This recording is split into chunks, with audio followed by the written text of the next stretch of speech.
Essa é uma conversa difícil, porém necessária. Muitas famílias vivem o dilema entre cuidar em casa ou buscar uma instituição para o idoso, entre amor, culpa, exaustão e medo de errar. Para nos ajudar a atravessar com esse tema com clareza e humanidade, recebemos a doutora Camila Fantin, médica geriatra com 20 anos de experiência no cuidado ao envelhecimento. Doutora, super bem-vinda aqui. A gente já conversou um pouquinho. É um tema importante, a gente vive isso, a gente vai viver isso, alguns amigos já viveram. Então, assim, tá no tema, é o que eu falei em outros episódios. O país está envelhecendo, né? Sim. Então, a gente tem que ter esse olhar. Tem. É muito importante saber como vai envelhecer. Cuidado, autocuidado da nossa família, o nosso, e saber como que a gente vai passar.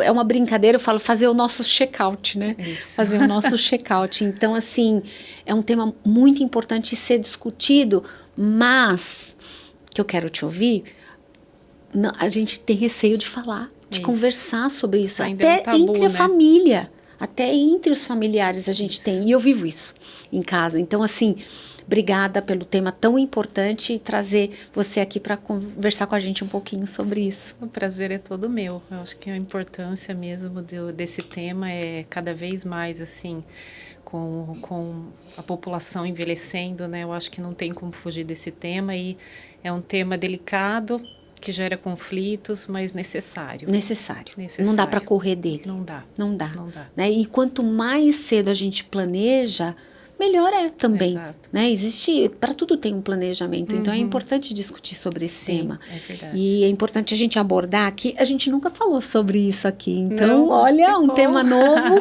importante, e vamos ver se a gente consegue ajudar as pessoas que estão passando por isso também, sim, né? com Então, certeza. mais uma vez, obrigada, doutora. Prazer é meu. Entrando já no tema, em que momento você acha insistir no cuidado domiciliar deixa de ser um gesto de amor e passa a representar um risco para o idoso?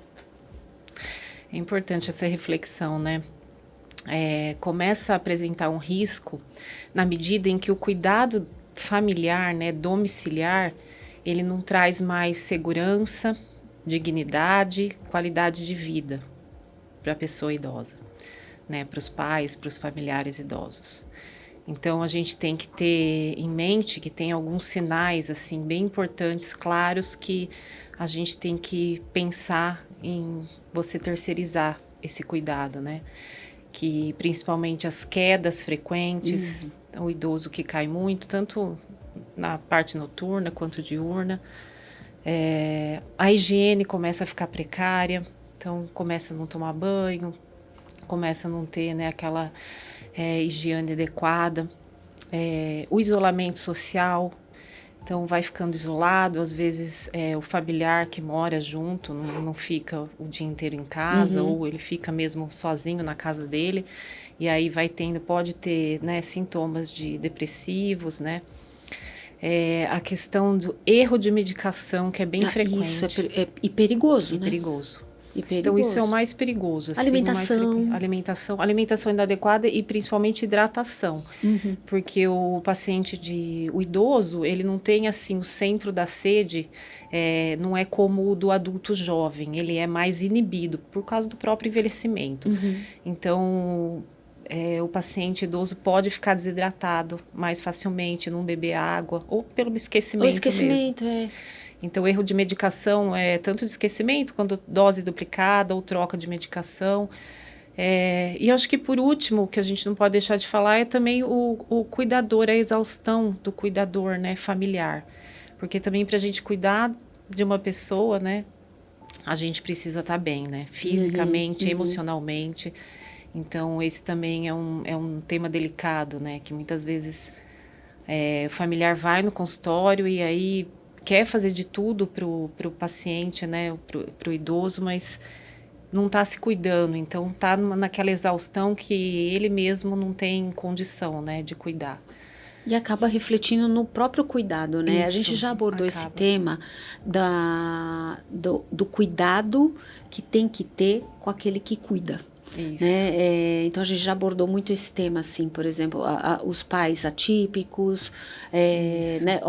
No caso agora o idoso, então você tem que estar bem para cuidar de alguém. Isso, né? Então, exatamente. Tem que ter esse tema A gente muito... tem que primeiro se cuidar, para depois cuidar do outro, né? E com o idoso, principalmente, que tem as demandas assim bem definidas. A gente acha que o envelhecimento é simples, mas ele traz uma complexidade grande, assim, porque ele exige uma vigilância, né? Quase que 24 horas. 24 horas, sim.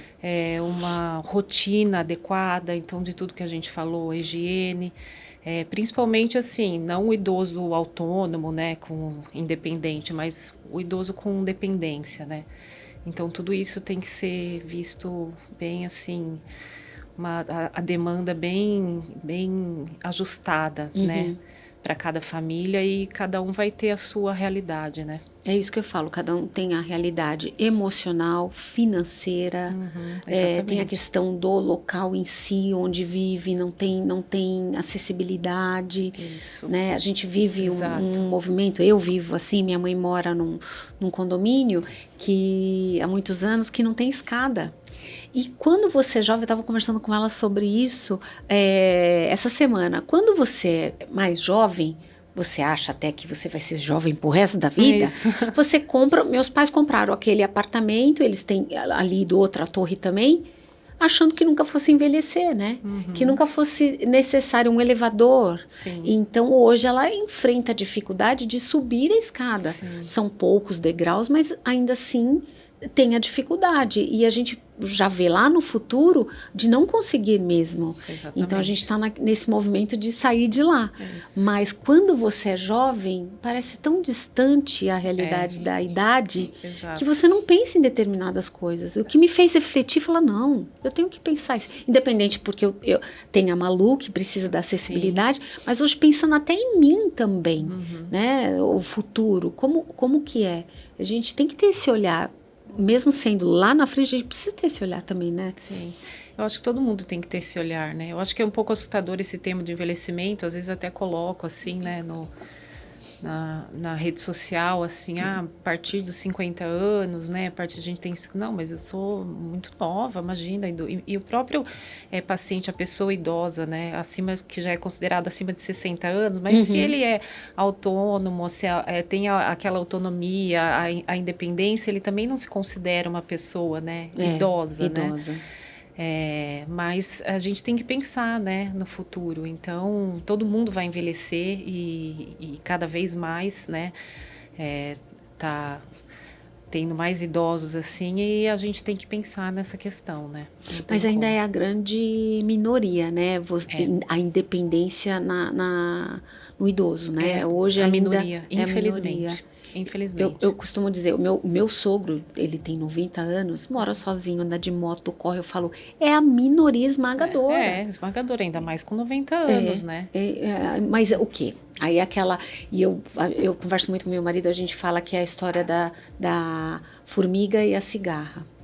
Você também tem que ter uma disciplina ao longo da sua vida. Exatamente. Com saúde. Isso é reflexo de tudo que ele fez, né? Exato. Ele chegou ali porque ele se preparou para isso. Exatamente. Na alimentação, atividade física, né? O financeiro também ajudou. Então, assim, tem essa construção ao longo da vida também, né? Construção ao longo da vida, exatamente. Não é uma coisa aleatória, né?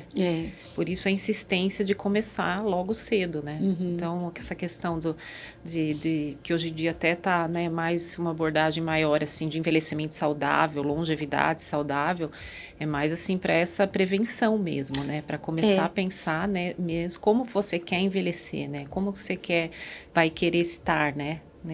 Até outra, acho que é a confusão que as pessoas fazem, inclusive eu, o geriatra. Que idade buscar? Muita gente pergunta, todo mundo fala, mas né? que idade que tem que... 60, depois de 60, coisa assim. Não, né, doutora? Não. A gente atende, assim, geralmente a partir do... Assim, a gente está em processo de envelhecimento. Então, assim, geralmente depois de 30, 35 anos, 40 anos, a gente já começa a atender, né? Porque já entra nessa fase, né? Nessa questão da prevenção, que a gente pode começar já a cuidar, né, desse envelhecimento realmente saudável, né? E não chegar lá depois com 70, 70 anos e já ter Eu preciso algumas buscar um comorbidades. geriatra já. Então, a gente atende assim, né? Não tem como, porque a geriatria é uma especialidade muito abrangente, né? Então, assim, envolve clínica médica, né? Envolve a questão do idoso, envolve cuidados paliativos, mas envolve também longevidade, envelhecimento. Com certeza. Sabe? Então, não tem como, né? Esse é o tabu, né? As pessoas pensam que tem que buscar lá na frente. Exatamente. Né? E a mulher, principalmente, tem a menopausa também, que tudo influencia, que também nós já falamos aqui, também já buscamos esse tema também, que eu também estou vivendo, então é difícil, então é importante aqui colocar isso. Quanto antes, melhor, né? Quanto antes, envelhecer melhor, com qualidade. Exatamente. Né? Doutora, o impacto emocional dessa decisão é enorme, né? Eu acho que é o que... tudo bem, o financeiro é um impacto todo, mas o emocional, para mim, pelo menos, é o que eu vejo que é o mais impactante. Como diferenciar culpa de responsabilidade quando falamos do cuidado com os pais? Que eu acho que é mais difícil ainda, quando a gente transfere isso para o pai e a mãe da gente. É o mais difícil. Então, assim, a gente tem, assim, uma resistência muito grande, né, no consultório e nas casas também de repouso, do familiar, né, ter essa questão, né, de colocar ou não qual que é o melhor momento. Mas a culpa, eu acho que vem porque a gente tem uma ruptura emocional, né, tem aquela sensação de abandono, né? Exato. O abandono dos pais e a sensação que eu falhei, eu não consigo cuidar, né? Mas aí quando a gente pensa e a gente conversa, né? E é uma decisão conjunta, lógico, né? Sempre assim, com as famílias, né? Mas a gente tem que pensar na responsabilidade, né? Então, a gente não ficar como uma culpa, mas uma responsabilidade. Então, que você vai estar querendo dar segurança e dignidade para aquele seu familiar, né, idoso. Então, que muitas vezes dentro de casa, naquele isolamento, apesar de estar dentro de casa, mas naquele isolamento que não vai ter, né? Não é saudável. Não é saudável. Então, na casa de repouso, a gente vai ter, né, uma casa, né, adequada, boa, vai ter uma equipe que vai estar em vigilância 24 horas, vai ter uma rotina, vai dar a medicação no horário adequado. Então, quando a gente começa a pensar nisso, né, não na culpa, mas na responsabilidade, é um ato de amor, eu acho, né? Porque a gente pensa, é um ato de amor cuidar dos pais, cuidar em casa, mas está sendo adequado? Está sendo adequado mesmo esse cuidado? Mesmo que seja de um jeito improvisado? E até que ponto, né? Nossa, é muito difícil essa discussão. E ainda também quando o idoso não concorda. E ele também tem esse pensamento de você não vai cuidar de mim? Isso. Então você quer me colocar... Até falavam asilo, né? Isso, hoje mudou muito o rótulo, né? O nome que se coloca, uma casa de repouso, ou ecovila, seja lá o que for. Mas assim, quando o próprio idoso não concorda, e aí ele causa mais culpa ainda... Exatamente. Nos familiares, né? Porque isso para o idoso assim, é extremamente difícil, né? Primeiro, assim, quando a gente está considerando com o idoso lúcido, né? E geralmente, já tem um certo grau de dependência que precisaria de um cuidado maior, mas que para ele também, você imagina a ruptura, né? Assim, a sensação, né? De fracasso e de pensar, será que eu vou continuar sendo? Eles têm medo de não serem mais o que eles sempre foram, né? É uma ruptura também emocional e de identidade. Porque eu vou para uma casa e aí então eu perco a minha casa mesmo, as né? minhas coisas, as pessoas que vão estar lá vão ser estranhas para mim. Então é uma decisão assim, é muito difícil. A gente tem que pesar muito e mesmo assim é complicado. Nossa, eu acho assim muito complexo, muito difícil. Mas é mesmo. Muito, muito, tanto para o idoso quanto para a família. Sim. E aí sempre, por isso, para mim, eu estou dizendo, é a culpa. A mulher já nasce com culpa, a mãe é culpa, a esposa é culpa, a gente sempre vai carregar. Mas esse tema, principalmente a gente pensa assim, no final da vida, e fazer isso colocar num local que o idoso não quer, é muito difícil. É difícil mesmo. Então, por isso que isso tem que ser construído ao longo do tempo. Tem que ser uma decisão familiar, né? Mas com muito cuidado, assim. O jeito de abordar também, né? Tanto com o familiar, o idoso, quanto com as pessoas que também vão participar disso, os irmãos. Às vezes tem muito conflito, né? Então, assim, o médico... outro não. Exatamente. Né? O médico, ele tem esse papel de orientar a família, né, durante a consulta e tentar chegar numa visão, assim, mais acolhedora, né, do que naquele momento vai ser melhor para o idoso. Doutora, você vê evolução desse tema na conversa, nos atendimentos que você faz, que melhorou? Pelo menos a conversa está mais aberta, se fala mais ou ainda é... Vejo, melhorou. Melhorou porque hoje em dia mudou muito, assim, né? Hoje em dia a gente tem casas assim residenciais com uma boa assistência, uma boa estrutura, uma boa estrutura que a gente consegue realmente passar para o familiar, para as famílias que como esse idoso vai ser melhor cuidado, né? Dependendo da situação daquela família, né? Como está em casa. Tem lugares, aliás, tem lugares, a gente fala top, né, obviamente, mas também tem lugares bons, mais acessíveis também, né? Tem, então, tem. É uma conversa, é uma busca, mas... Dá para ter um meio termo. Não tem, sim, não são só lugares assim, né, com um padrão assim financeiro alto, elevado, assim, que a gente precisa, mas existe sim os intermediários que conseguem acolher bem assim essa questão. Nossa, é um tema muito difícil, muito. Eu sempre me vejo em todas as situações, me coloco na situação do idoso que em breve a gente vai viver isso. Espero que sim, porque eu quero envelhecer, lógico. Exato, a gente quer envelhecer. A gente quer envelhecer, espero com saúde, mas é um tema ainda muito complicado. Muito complicado. Doutora, casa de repouso ainda é vista como abandono, isso a gente estava falando, né? E eu às vezes penso isso também. Embora eu falo, né, eu brinco com a minha filha, mas é uma verdade, eu quero ir para uma casa de repouso, né? Mas ficar sozinha em casa realmente é mais digno e seguro, que nós falamos também. Isso. Às vezes tá ali, abandonado ali também, olha, assiste, come, tá aqui, e você não passa aquilo que ele necessita. Exatamente. Então, assim, essa questão da casa de repouso como abandono vem muito, assim, de antigamente, né? Que as casas eram mais, assim, eram mais precárias, né? Não tinha uma assistência adequada, tinha mais essa questão, não eram tão humanizadas como é hoje, né? E então a gente precisa quebrar esse tabu, e eu acho que assim a gente já tem evoluído para isso, assim.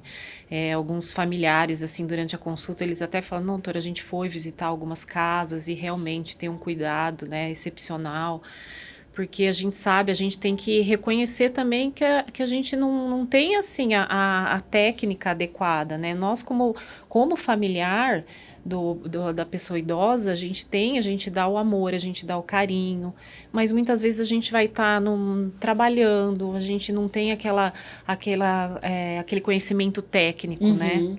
Que necessita ali. Exatamente, que a equipe vai ter, né?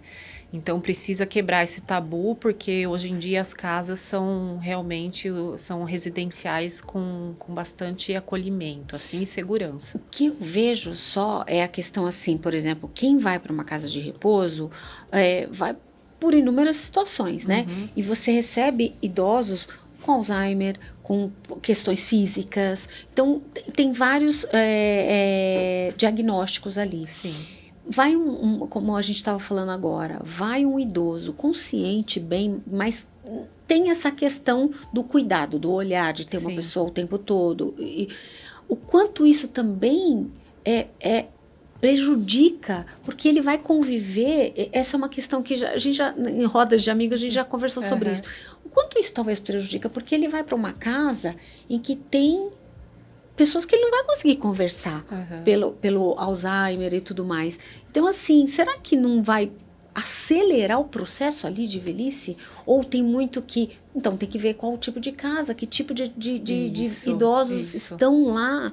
Isso é uma questão importante, porque quando numa casa de repouso tem vários, assim, graus, né, que a gente fala de dependência. Então, tem os que são totalmente independentes, né, porque ainda tem de pacientes lúcidos, independentes nas casas, e alguns com um certo grau de dependência, e os mais dependentes, que são os com demência mesmo. Mas aí que entra, assim, a questão da casa, de você pesquisar mesmo porque a casa que tem uma assistência assim adequada, ela vai ter um estímulo cognitivo naquele paciente. Né? Então, através da equipe multidisciplinar, então tem terapeuta ocupacional, tem fisioterapeuta, tem às vezes musicista. Então, tudo isso para você realmente melhorar a cognição ao longo do tempo, né?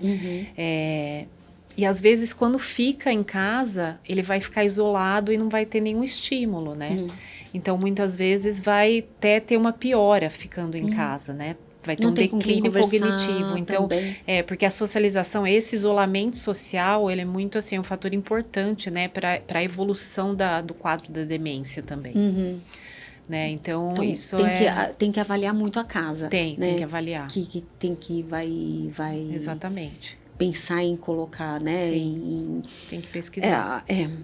Nossa, esse tema de fato é muito complicado. Imagina você dentro do consultório, né? Tem que ter uma inteligência emocional também muito grande, né? Com certeza. Porque acaba tocando em você, né? A gente não pode ser bom assim tecnicamente, né? A gente tem que ter, né?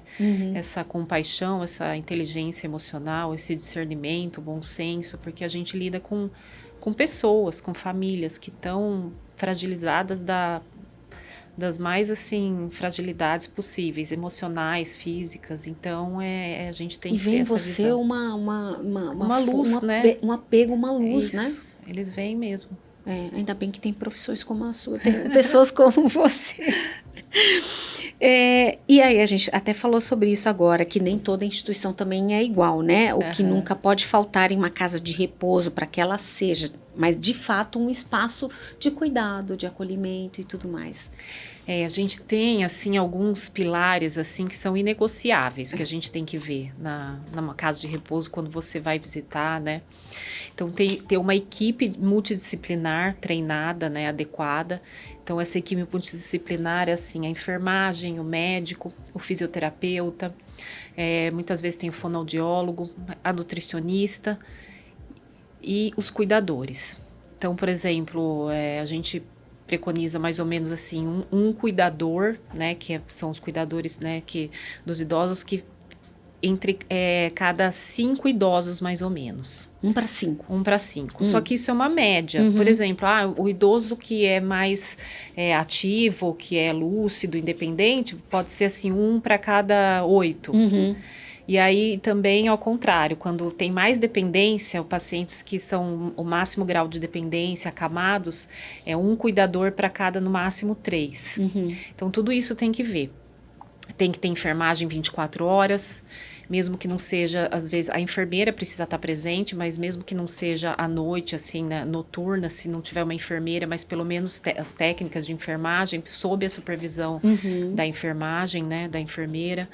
Tem que ter ser um ambiente seguro, então não ter degraus. Acessível, né? Então barra de apoio, piso antiderrapante, né, uma higiene adequada. Então tudo isso a gente precisa ver.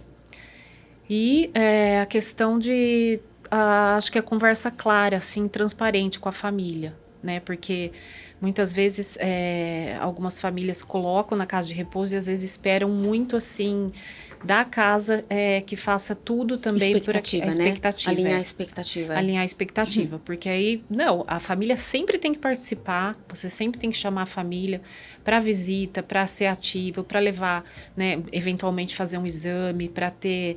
Porque essa conversa, ela tem que ser bem clara, porque senão você vai com uma expectativa achando que a casa de repouso realmente vai ser um salvador da pátria, né? E não é desse jeito, eu acho que tem que ser... Não, a família tem que ser participativa, tem que ser né? participativa, exatamente. Tem que visitar e tudo mais. E infelizmente a gente vê casos que é um perfeito abandono. Exatamente. Só paga para estar lá, mas não visita. Isso. Não, tem muitos casos assim, infelizmente. Infelizmente, vejo, assim, a gente tem que realmente assim abordar a família muitas vezes, né? Chamar mesmo para a responsabilidade, né? Mas eu acho que é ainda um tema assim bem tem mudado, porque mesmo as casas de repouso mais novas, né, elas têm conversado muito isso com as famílias, inclusive em contrato, né, para ter mesmo para a família participar, né, não é a responsabilidade 100% da casa. Eu acho que é o ideal, né? Eu também concordo. Acho que não tem como não ser, porque não é nem 8 nem 80, né? Nem de um lado, nem do outro. E o conceito tem que mudar muito, e eu acho que ainda vai mudar muito, nós estamos falando, né? Eu acho desses envelhecer melhor, ter os amigos querem envelhecer juntos, de repente ter um conceito de uma casa de repouso para amigos, né? Então eu acho que tem muita coisa que pode ser adaptada também, tem muita né? coisa. Essa questão aí do envelhecimento e da população idosa ainda tem muita coisa para ser investida e melhorada, assim. Eu acho que tem que focar nisso. Porque é uma certeza que nós temos, né? Todos vamos passar por isso, né? Exato. Doutora, para encerrar, e esse tema é importante, e eu, assim, fica o convite para voltar, para a gente poder abordar um pouco mais. Então, sempre que tiver alguma dica, pode passar para a gente aqui, para a gente poder compartilhar com todo mundo. Eu acho importante, um tema de extrema importância para a gente. Sim. Mas, para finalizar, essa decisão é definitiva? Existem caminhos intermediários que podem aliviar a família e proteger o idoso? A decisão, ela não é definitiva, né? Não precisa ser definitiva. Então, a gente tem algumas alternativas, né? Que, por exemplo, você está inseguro de colocar o seu pai, sua mãe numa casa de repouso, a gente pode começar, por exemplo, primeiro com o daycare, né? Que é o centro-dia, né? Então, você vai lá, deixa o paciente, né, durante o dia, né, enquanto o filho, né, ou a filha está trabalhando, e aí você pega à noite, né. Tem a opção da estadia temporária, por exemplo, sofreu algum trauma, ou passou por uma cirurgia, está num pós-operatório, ou a família precisa viajar, ou precisa viajar de férias, e aí vai lá e coloca, né, para ver como que fica. Além de ter a questão a opção também do cuidador profissional em casa, né? Não é todo mundo que consegue, mas assim, porque tem que ser, aí no caso, se for 24 horas, tem que ser mais de um, né? Que também é bem custoso. Isso, bem custoso. Então, a parte financeira eu acho que pega bastante. E também achar o profissional adequado. Isso. Também, né? Isso. E eu acho que, assim, a mensagem final, assim, principalmente das famílias, assim, não sentirem que é uma decisão, assim, não tem que ser perfeita. A gente pode ir mudando conforme a evolução desse familiar, né? Vai tendo independência, ou às vezes é uma coisa temporária, e a decisão ela vai se adequar para a realidade de cada família naquele momento, né? Então, muitas vezes o que é bom para você não é bom para outra família, cada um vai ter a sua realidade, e acho que isso que a gente tem que ter em mente também, para não ficar tanto com essa questão dessa culpa, né? Eu acho que a culpa sempre é o que vem em primeiro lugar. Ai, doutora, obrigada por tantos esclarecimentos, aí uma conversa tão importante e tão na nossa realidade, né? Na nossa realidade. Obrigada, e fica aqui o convite, viu? Doutora Camila, obrigada por trazer tanta clareza e acolhimento para um tema tão sensível. Esse episódio te ajudou? Compartilhe com alguém que também vive esse dilema. Obrigada pela companhia e até o próximo Você Pode.